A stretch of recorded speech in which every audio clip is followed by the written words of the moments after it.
Hello my dear students, आज हम DPP fourth कर रहे हैं। आई होप इससे पहले प्रॉपर सीक्वेंस को फॉलो कर रहे हो। Means DPP first, second and third आप कर चुके हो। चंद लाइनें मैं कहना चाहता हूं। आदमी ने वक्त को ललकारा है, आदमी ने मौत को भी पछाड़ा है।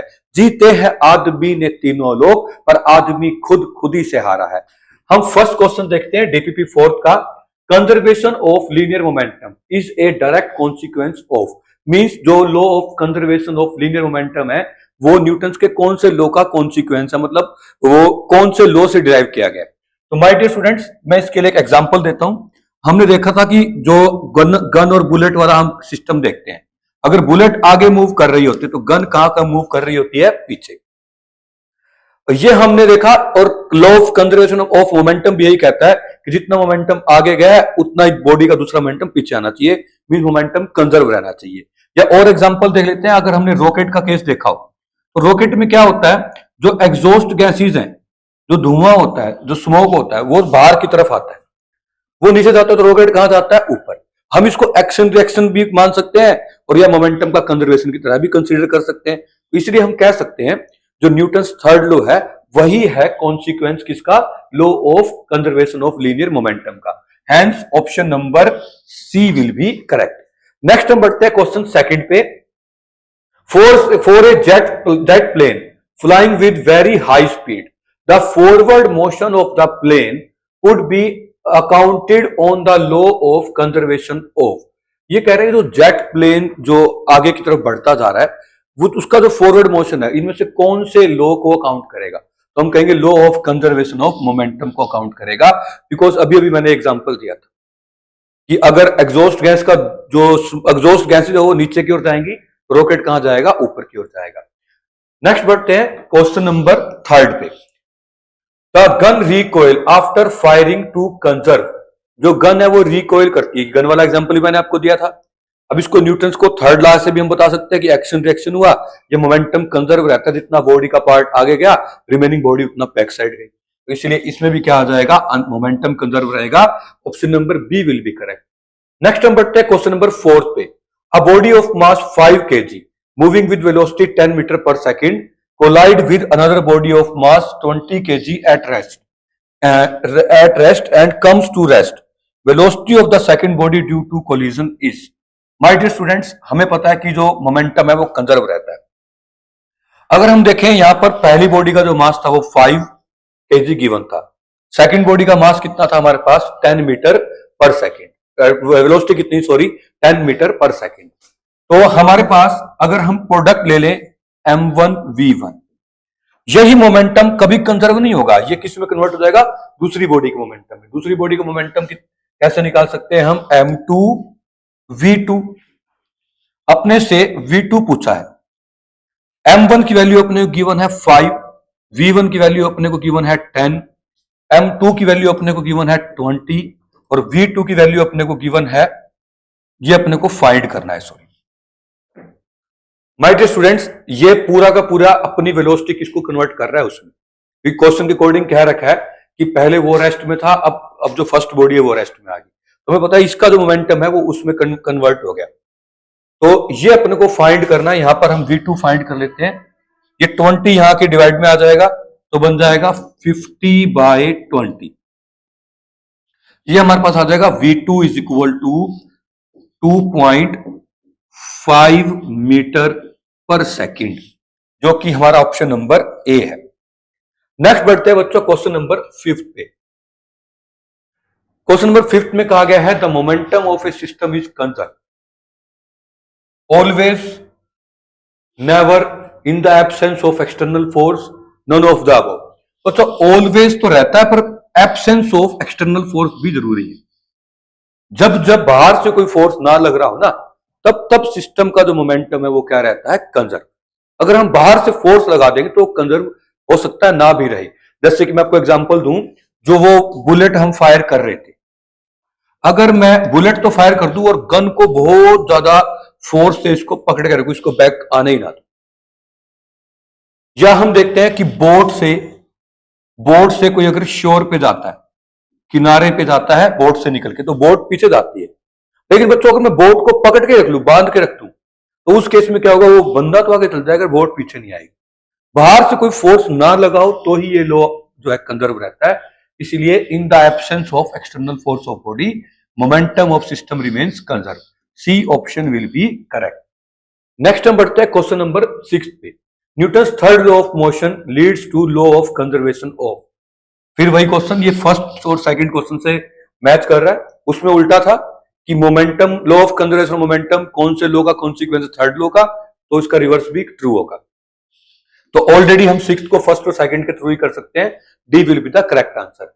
नेक्स्ट हम बढ़ते हैं क्वेश्चन नंबर 7 पे। A man fires a bullet of mass 200 gram at a speed of this. Gun का मास भी अपने को गिवन है 1 kilogram. By what velocity of gun by what velocity the gun rebounds backward. My dear students, अपने पास ये कह रखा है कि मास ऑफ द बुलेट अपने को पता है कितना, 200 ग्राम्स। इस बुलेट की वेलोसिटी भी पता है कितनी, 5 मीटर पर सेकेंड। ये वापिस की ओर कितनी वेलोसिटी से आ रही है ये अपने को बताना है, और इसका मास गिवन है 1 kg। तो इसमें हम कंजर्वेशन ऑफ मोमेंटम का यूज करते हैं। जितना मोमेंटम आगे गया उतना ही पीछे भी जाएगा। Means mass of bullet into velocity of bullet is equal to mass of gun into velocity of gun. जो मास ऑफ बुलेट है दैट इज 200 ग्राम। इसको हम 1000 से मल्टीप्लाई कर देते हैं तो ये बन जाएगा हमारे पास 200 by 1000 kilogram. Velocity of bullet अपने गिवन है 5 is equal to mass of gun अपने गिवन है 1 kg। वेलोसिटी ऑफ गन अपने को फाइंड करनी है। इनकी प्रोडक्ट ले लेंगे तो इनकी प्रोडक्ट हमारे पास आ जाएगी, ये भी 1000 ही आ जाएगी। तो 1000 बाय 1000 हमारे पास क्या आ जाएगा, 1। Hence option number C will be correct. ये कट के यहां पे हमारे पास क्या आ गया, 1। तो सी ऑप्शन इसके लिए करेक्ट होगा।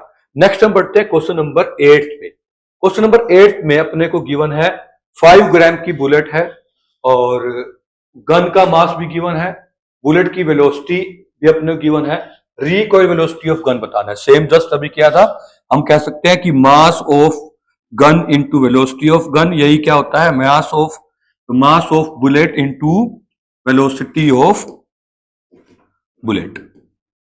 अब मास ऑफ गन देखिए कितना गिवन है अपने को, 5 kg, तो हमने यहां 5 पुट कर दिया। Velocity of gun we have to find, अपने को वेलोसिटी ऑफ गन फाइंड करनी है। मास ऑफ बुलेट देखो कितना दे रखा है, 5 ग्राम। तो ग्राम है तो इसको अपन क्या करते हैं, 1000 से डिवाइड कर देते हैं। इंटू वेलोसिटी ऑफ बुलेट कितनी है, देखो 500, ये आ गई 500। अगर हम देखेंगे ये 5 वहां जाके नीचे डिवाइड में आ जाएगा और ये पहले 5 को यहां से हटा के नेक्स्ट स्टेप में नीचे ले आएंगे। ये 5 से 5 कैंसिल हो जाएगा, ये 2 0 इससे 2 0 कैंसिल हो जाएंगे। अब ये 5/10 बच गया। 5/10 क्या होता है, 1/2। 1/2 को ही 0.5 भी बोलते हैं। तो next question is question number 9। Body of mass 0.25 kg is projected with मजल वेलोसिटी 100 मीटर पर second from A tank of mass 100 kg। इसमें कह रखा है कि एक हमारे पास टैंक है, उस टैंक से एक बॉडी को प्रोजेक्ट करते हैं। मजल स्पीड होता है जब वो इसमें से बाहर निकलती है, इस पासेज में से बाहर निकलती है, तो उसकी स्पीड अपने को दे रखी है 100 मीटर पर सेकेंड और टैंक का मास दे रखा है अपने को 100 kg और जो बॉडी है इसका मास गिवन है अपने को 0.25 kg। तो बच्चों ये जस्ट एक बुलेट वाला ही केस बन गया। उसमें बुलेट बाहर निकलती थी गन में, अब इसमें टैंक में से, टैंक बड़ी गन कंसीडर कर लो, टैंक में से कोई बॉडी बाहर निकल रही है। तो हमारे पास बॉडी का भी मास गिवन है, वेलोसिटी गिवन है, टैंक का मास गिवन है, वेलोसिटी फाइंड करनी है। तो हम कह देंगे mass of tank into velocity of tank is equal to mass of body into velocity of body. इसमें भी law of conservation of momentum से ही सॉल्व करेंगे।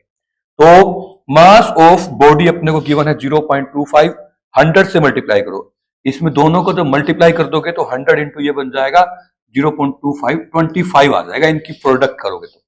और ये अपने को गिवन है 100 kg, इंटू में VT आ जाएगा। तो वेलोसिटी ऑफ टैंक कितना आ जाएगा, 25 है, इसको 100 को वहां जाके डिवाइड कर देंगे, 25/100, ये आ जाएगा 1/4। 1/4 को बच्चों हम बोल सकते हैं 0.25। तो option number D will be correct. Next हम बढ़ते हैं क्वेश्चन नंबर 10 पे। 10th क्वेश्चन में कहा गया है कि एक मशीन गन है जिसका मास अपने को गिवन है। लेट हम ये एक मशीन गन को बना देते हैं। इस मशीन गन में से क्या है, इसका मास तो अपने को गिवन है कैपिटल एम।